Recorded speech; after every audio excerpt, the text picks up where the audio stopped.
Hello YT family, very very good morning and welcome to another day in my life. So నేను ఇప్పుడు వచ్చేసరికి afternoon అయితే start చేస్తున్నాను blog వచ్చేసరికి. ఇప్పుడు వచ్చేసరికి లక్కీ అండ్ యాజ్ వెల్ మా చిన్నోడు ఎదురు అయితే పడుకున్నారు. ఇంకా మేము వచ్చేసరికి ఏంటంటే చిన్న చిన్న పనులు అయితే ఉన్నాయి. ప్రైమరీగా అంటే బట్టలు సర్దడం ఉందండి. బట్టలు మాత్రం ఇల్లంతా బట్టలమయం అయిపోయిందనమాట. ఎందుకంటే చాలా హ్యూజ్ స్టాక్ మెయింటైన్ చేస్తున్నాం కదా. ఇదిగోండి నైట్ లైవ్ అయిన తర్వాత బట్టలు అన్నీ ఉన్నాయి. ఇవన్నీ ఫోల్డింగ్స్ వేయాలి. దాంతోపాటు ఏంటంటే మాకు టెంపుల్కి వెళ్ళే ఎంగేజ్మెంట్ అయితే ఉందన్నమాట. సో దానివల్ల కొంచెం బేసిక్ క్లీనింగ్ కిచెన్ ఇవన్నీ అయితే చేసుకుందాం అని అయితే అనుకుంటున్నాను. సో చలో ఈరోజు బ్లాగ్లో ఇలా చిన్న చిన్న థింగ్స్ ఉంటాయి. దాంతోపాటు టెంపుల్కి వెళ్ళడం కూడా ఇదే బ్లాగ్లో అయితే వచ్చేస్తుంది. ప్రస్తుతానికి ఏంటంటే ఒక ప్రమోషనల్ వీడియో షాట్ చేశాను అనమాట. అందుకే కొంచెం ఫేస్ ఇలా గ్లో కింద అయితే ఉంది. Let's get this blog started. బట్టలు బట్టలు బట్టలు ఇల్లంతా బట్టలు. ప్యాకింగ్ స్టార్ట్ చేసేలోపు ఫస్ట్ ఏంటంటే కిచెన్లో లిక్విడ్ వేసి ఉంచుకుంటే కాస్త నానిందనుకోండి ఈజీగా క్లీనింగ్ అయిపోతుందని చెప్పేసి ఫస్ట్ కిచెన్లోకి అయితే వచ్చేసానమాట. సో అన్నీ తీసి పక్కకు అయితే పెట్టుకున్నాను. అండ్ ఈరోజు కర్రీ వచ్చేసరికి గోంగూర చికెన్. సో మా ఫేవరెట్ అనమాట. ఈవెన్ మా మావయ్య గారు కూడా చాలా ఇష్టము. అందుకే పంపిస్తున్నాం అనమాట. బాక్స్ పెట్టేసి ఇదైతే పక్కన పెట్టేసాము. అండ్ యా, ఇక్కడ చూస్తున్నారు కదా బొగ్గులు అవన్నీ ఇక్కడ కాల్చడము, ఆయిల్ వచ్చేసరికి తుళ్ళిపోవడం. సో దీనివల్ల అంతా చాలా మెస్గా అయితే ఉంది. కొందరు వచ్చేసరికి ఏంటంటే ఎవ్రీ ఫ్రైడే క్లీన్ చేసుకోవడము, లేదంటే థర్స్డే క్లీన్ చేసుకోవడం ఇలా అయితే ఉంటుంది. బట్ నాకు స్కెడ్యూల్ అలా ఉండట్లేదు అనమాట. సో ఖచ్చితంగా ఈరోజు చేసేసుకోవాలి అంటే అలా ఉండట్లేదు. ఎప్పుడు టైం కుదిరితే అప్పుడే చేసుకోవాలన్నట్టు అయితే ఉంటుంది. ఈ లిక్విడ్ వచ్చేసరికి ఏంటంటే ఇందులో detergent liquid and as well ఏంటంటే వెనిగర్ వేసుకుంటాను అనమాట. రెండు మిక్స్ చేస్తే ఇంకా క్లీనింగ్ అనేది డీప్గా ఉంటుందని. సో ఫస్ట్ ఈ గ్యాస్ స్టవ్ పైన ఆయిల్ ఇవన్నీ ఉంటాయి కదా. సో ఫస్ట్ దీన్ని స్ప్రే చేసుకుంటే మా లక్కీకి భయపడి లాక్లో పెట్టేశాను. సో ఇవి స్ప్రే చేసి అలా వదిలేసానంటే నెక్స్ట్ ఈజీగా క్లీనింగ్ చేసేసుకోవచ్చు. అంతా జిడ్డు అయిపోయింది. ఆల్మోస్ట్ క్లీన్ చేసి ఒక 10-15 days అయ్యిందన్నమాట. పైన క్లీనింగ్లు తప్ప డీప్ క్లీనింగ్లకి వెళ్ళట్లేదు. ఒక 1/2 అవర్ పాటు అలా డిస్టర్బ్ చేయకుండా వదిలేసాను. అండ్ ఆ తర్వాత క్లీనింగ్ అయితే స్టార్ట్ చేశాను. యాక్చువల్లీ రీసెంట్గా నేను ఒక స్క్రబ్బర్ అయితే తీసుకున్నాను. దీంతో చాలా ఈజీ అయిపోయింది క్లీనింగ్. ఇది అగారో బ్రాండ్ అండి. Agaro royal electric spin scrubber అండి. సో ఇందులో డిఫరెంట్ అటాచ్మెంట్స్ అయితే వస్తాయన్నమాట. బాడీ వచ్చేసరికి ఇలా ఉంటుంది. ఇది కార్డ్లెస్గా అయితే వస్తుంది. పవర్ ఇలా ఈజీగా ఆపరేట్ చేసుకోవచ్చు. మనం ఛార్జింగ్ అయితే పెట్టేసుకోవాలి. వన్స్ ఛార్జ్ పెట్టాము అంటే మనం 90 మినిట్స్ వరకు యూజ్ చేయొచ్చు. ఇందులో బ్రషెస్ అయితే చూస్తున్నారు కదా, 3 డిఫరెంట్ సైజెస్లో మనకి బ్రషెస్ వస్తాయి. అండ్ వెల్క్రో హెడ్లో వచ్చేసరికి మళ్ళీ మనకి 4 డిఫరెంట్ టైప్ ఆఫ్ సర్ఫేసెస్తో మనకి ఇలాంటి బ్రషెస్ అయితే వస్తాయి. సో ఇవి ఏ సర్ఫేస్కి ఎలా వాడాలి అన్నది నేను క్లియర్గా అయితే చెప్తాను. సో ఈ వెల్క్రో హెడ్కి మనం జస్ట్ ఆ అటాచ్మెంట్ ఏదైతే ఉంటుందో దాన్ని ఫిక్స్ చేసుకోవడమే. అండ్ మనకి ఇలా స్టాండ్ కూడా అయితే వస్తుంది. సో ఇది వచ్చేసరికి ఏంటంటే స్టాండింగ్ పొజిషన్లో మనం బెండ్ అవ్వకుండా ఈజీగా క్లీన్ చేసుకోవడానికి. అండ్ మాన్యువల్ వచ్చేసరికి ఎలా ఆపరేట్ చేయాలి ఏంటి అన్నది అందులో అయితే ఉంటుంది. సో ఫస్ట్లీ వెల్క్రో హెడ్ పెట్టిన తర్వాత ఈ స్క్రబ్బర్తో ఈజీగా కిచెన్లో కౌంటర్ టాప్ని అయితే క్లీన్ చేసేయచ్చు. ఎలాంటి మెస్ అయినా మనకి జిడ్డు, ఆయిల్ స్టెయిన్స్ ఇలాంటివి ఈజీగా దీంతో వచ్చేస్తాయి. అండ్ ఏదైతే కార్నర్స్ ఉంటుందో ఇది పాయింటెడ్ బ్రష్ అండి. సో ఈ పాయింటెడ్ బ్రష్ ఏంటంటే లైక్ చిన్న చిన్న స్పేసెస్లో మనం చేత్తో నిజంగా క్లీన్ చేయలేం. అలాంటి ప్లేసెస్కి అదైతే సూటబుల్ అనమాట. సో మనకి బ్రషెస్లో పాయింటెడ్ హెడ్తో పాటు మీడియం సైజ్ ఉన్న బ్రష్ కూడా అయితే వస్తుంది. సో అది వచ్చేసరికి నార్మల్ సర్ఫేస్కి అయితే యూజ్ చేసుకోవచ్చు. ఇలా సింక్స్ కానీ వాష్ బేసిన్స్ కానీ ఎక్కడైనా యూజ్ చేయొచ్చు. అండ్ కిచెన్ అయితే నిమిషంలో క్లీన్ అయిపోయింది. కార్నర్ టు కార్నర్ ఈజీగా క్లీన్ చేసేసాను. అండ్ ఈవెన్ ఇది ఫ్లోర్ కూడా యూజ్ చేసుకోవచ్చు. ఎస్పెషలీ నాకు ఇలా ఇంట్లో రూమ్‌లో టైల్స్ కంటే కూడా నాకు వాష్‌రూమ్‌లో ఇదైతే యూజ్ అయింది. దాస్ బ్రిజిల్ హెడ్‌తో కింద ఉన్న స్టెయిన్స్ క్లీన్ చేసిన తర్వాత మైక్రో ఫైబర్ క్లాత్‌తో మనం డ్రై అయితే చేసేయచ్చు. యాజ్ వెల్ దీన్ని వాష్‌రూమ్‌లో కూడా యూజ్ చేయొచ్చు. బేసికల్లీ ఇది 2 స్పీడ్ సెట్టింగ్స్‌తో అయితే వర్క్ చేస్తుందనమాట. డిఫాల్ట్‌గా హై స్పీడ్‌లో 350 ఆర్‌పీఎంతో ఉంటుంది. ఇంకొకసారి మనం పవర్ బటన్ పైన క్లిక్ చేస్తే లో స్పీడ్ 250 ఆర్‌పీఎంతో అయితే వర్క్ చేస్తుంది. చాలా ఎఫిషియెంట్‌గా క్లీన్ అయిపోతుందండి. జస్ట్ 3-4 అవర్స్ చార్జ్ చేసామంటే 1 ½ అవర్ వరకు మనం యూసేజ్ అయితే చేసుకోవచ్చు. ఇలా మిర్రర్స్ కానీ, లేదంటే విండో గ్లాసెస్ కానీ మనకి స్పాంజ్ అటాచ్‌మెంట్ అయితే ఉంటుంది. దాన్ని యూజ్ చేసి అయితే క్లీన్ చేసేయొచ్చు.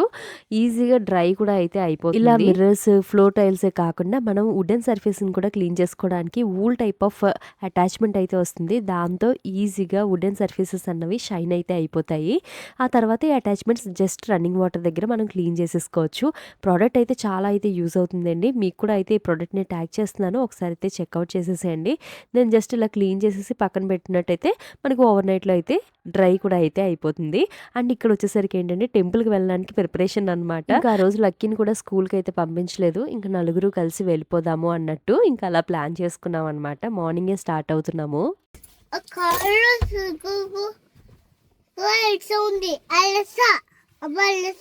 అలెక్సా ఎక్కడుంది? అక్కడ ఉందా? కార్లో మనకి అలెక్సా లేదమ్మా.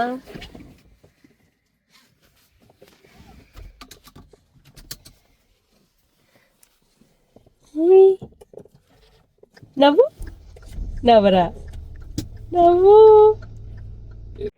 ఇంతకీ ఎక్కడికి వెళ్తున్నాము అంటే పిఠాపురం టెంపుల్‌కి అయితే వెళ్తున్నామండి.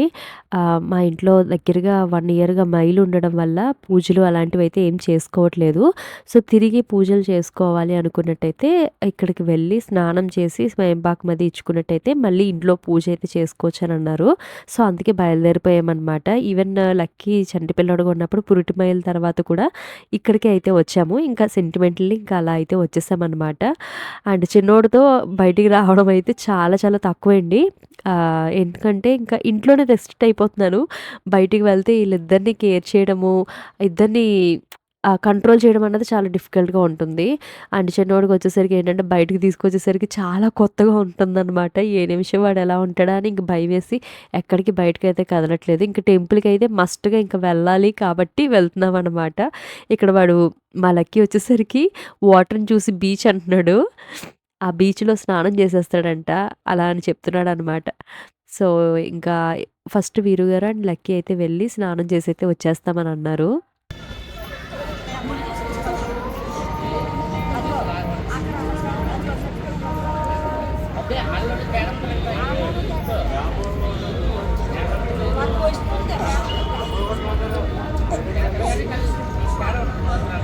ఇంకా ఇక్కడ లక్కీతో ఇష్యూ ఏంటంటే వాటర్‌లో ఆడడం అంటే వాడికి చాలా చాలా ఇష్టము.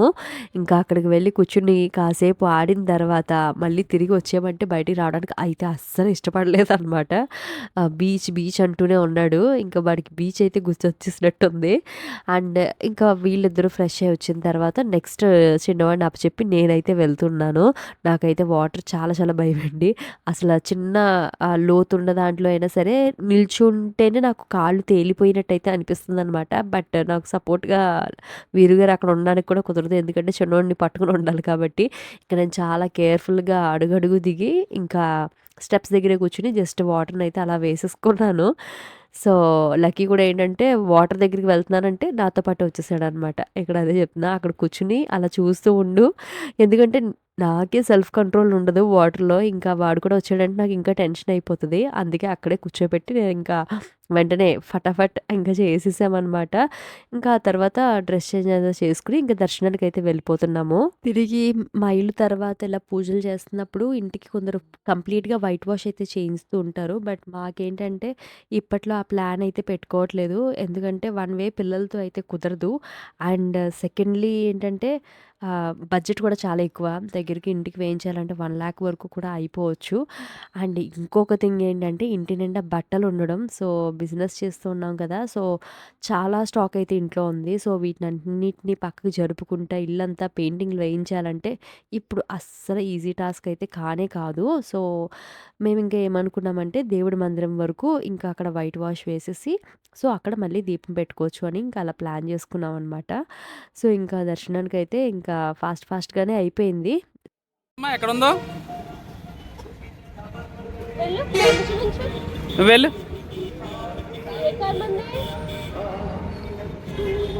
ఏది కార్ ఏది?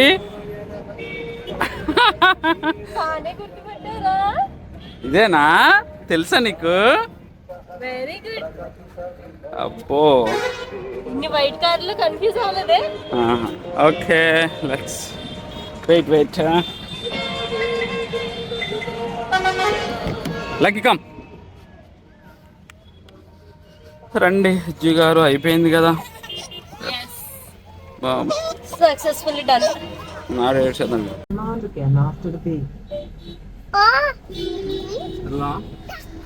ఎస్.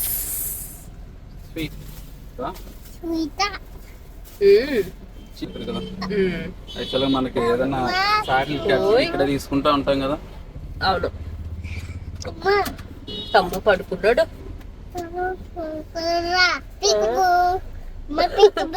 పిక్కబువా.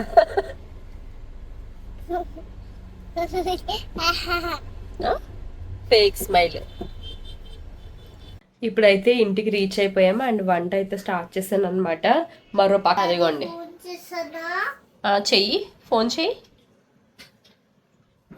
హలో డాడీ, ఎలాగ వచ్చేసారు? అదనమాట. ఒక పక్కన ఆడుతున్నాడు, చిన్నాడు వచ్చేసరికి పడుకున్నాడు.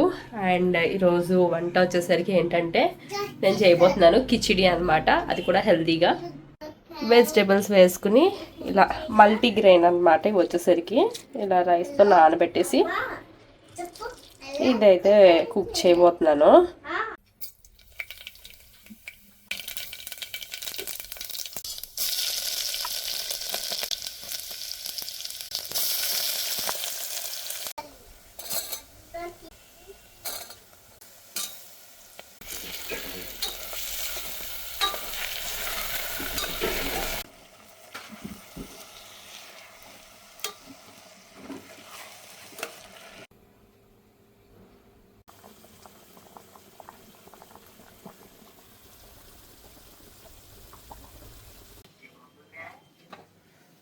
విజ్జు వంట ఎక్కడ వరకు వచ్చింది? Almost done. కుక్కర్ పెట్టేస్తే ఒక 3-4 విజిల్స్ వేస్తే సరిపోతుంది. ఏంటది? Khichdi. Khichdi. Healthy recipe start చేస్తున్నావు అయితేనే. మళ్ళీ డైట్ మీద కొంచెం ఫోకస్ పెట్టాలని. ఎందుకంటే లాస్ట్ ఇయర్ కరెక్ట్గా ఇదే టైంలో మనము వర్కౌట్స్ డైట్ ఫాలో అవుతుండగా చాలా అన్ఎక్స్పెక్టెడ్గా నా ప్రెగ్నెన్సీ కన్ఫర్మ్ అవ్వడము. యాక్చువల్లీ ఇలాంటి టైంలో నేను చెప్పాను బ్లాగ్లో, ఈ 25 ఎండ్ వచ్చేసరికి హెల్దీగా వెయిట్ లాస్ అవ్వాలి, ఇది ఒక టార్గెట్ నా 25కి అని చెప్పేసి అనుకున్నాను. కానీ 25 స్టార్టింగ్లోనే ప్రెగ్నెంట్ అని తెలియదు. అక్కడ నుండి మళ్ళీ డైట్ ఇలాంటివి ఏం ఫాలో అవ్వలేదు, నచ్చినట్టుగానే ఉన్నాను. మళ్ళీ ఏంటంటే ఈ ఇయర్ మళ్ళీ అలా ఫోకస్ చేసి మళ్ళీ థర్డ్ బేబీకి ప్లాన్ వేస్తున్నావా?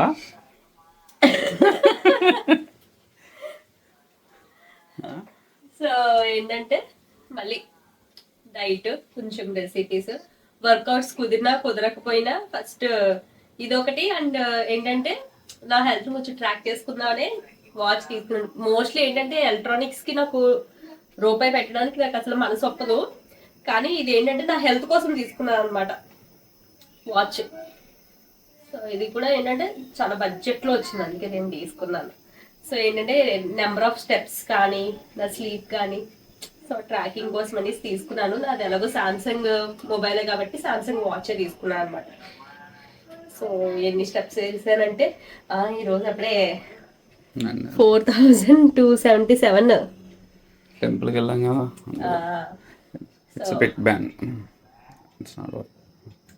వాచ్ కాదు, ఫిట్నెస్ బ్యాండ్. సో Fit 3 ఇది. సో వేసుకుని కొంచెం ట్రాక్ చేసుకున్నట్టు ఉంటుంది, ఎన్ని క్యాలరీస్ బర్న్ అయినాయి ఏంటి అన్నది. సో అట్లీస్ట్ ఫస్ట్ స్టెప్స్తో అయినా స్టార్ట్ చేస్తే నెమ్మదిగా ఏదో ట్రాక్ వస్తుందని. అండ్ వెయిట్ లాస్లో మేజర్ పార్ట్ ఇప్పుడు కూడా ఫుడ్డే ఉంటుంది. ఫుడ్ ఎప్పుడైతే కరెక్ట్గా తీసుకుంటామో ఆటోమేటిక్గా చాలా థింగ్స్ బ్యాలెన్స్ అవుతాయి. So as of now 76 kgs ఉన్నాను నేను. 76. ఆఫ్టర్ డెలివరీ తగ్గాను, మళ్ళీ పెరిగాను, ఇక్కడ స్టెబుల్ అయ్యాను అనమాట 76 kgs దగ్గర. ఈవెన్ లక్కీ పుట్టిన తర్వాత కూడా అంతే వెయిట్ ఉండేదాన్ని. లక్కీ పుట్టిన తర్వాత ఇంకా ఎక్కువ వెయిట్, ఇది ఇంకా కొంచెం తక్కువ. కానీ అదైతే అప్పుడు 82 kgsకి ఎందుకో వెళ్ళిపోయింది లక్కీ పుట్టిన తర్వాత. సో ఈసారి మళ్ళీ నా టార్గెట్ 65 కేజెసే. అది పెద్దది పెట్టుకోలేదు, కానీ ఇది చిన్నది కూడా ఏం కాదు. టార్గెట్ 65 కేజెస్కి రావడం అంటే చూద్దాం. మనకున్న ఈ స్కెడ్యూల్ ఇలాంటి వాటి మధ్యన ఎంతవరకు దీన్ని తీసుకెళ్తామో చూడాలి. Let's eat healthy first. అందుకే నేను ఏమన్నా కాదనకుండా తినాలి, ఏది వండినా కాదనకుండా తినాలి. ఓకే, ముందు వండాలి. ఏదో అవుతుంది. ఓకే చలో. ఓకే, లక్కీ గారు ఏం చేస్తున్నారు? మరో పక్క లక్కీ వచ్చేసరికి వాళ్ళ తాతయ్య గారితో ఫోన్ అయితే మాట్లాడుతూ ఉన్నాడు అనమాట. ఇంకా ప్యారలల్గా నేను వంట అయితే కంప్లీట్ చేసేసాను. వేడివేడిగా సర్వ్ చేసుకుని అయితే తినేసాను. చాలా బాగుంది కిచిడి. ఇలాంటి డైట్ రెసిపీస్ ఇంకా ఫర్దర్గా చాలా అయితే వస్తాయి. ఇంట్రెస్టెడ్ అయితే కామెంట్ సెక్షన్లో అయితే చెప్పండి. I hope you like this video. మళ్ళీ నెక్స్ట్ బ్లాగ్లో అయితే కలుసుకుందాం. Thank you so much for watching and catch you again. Bye bye, take care.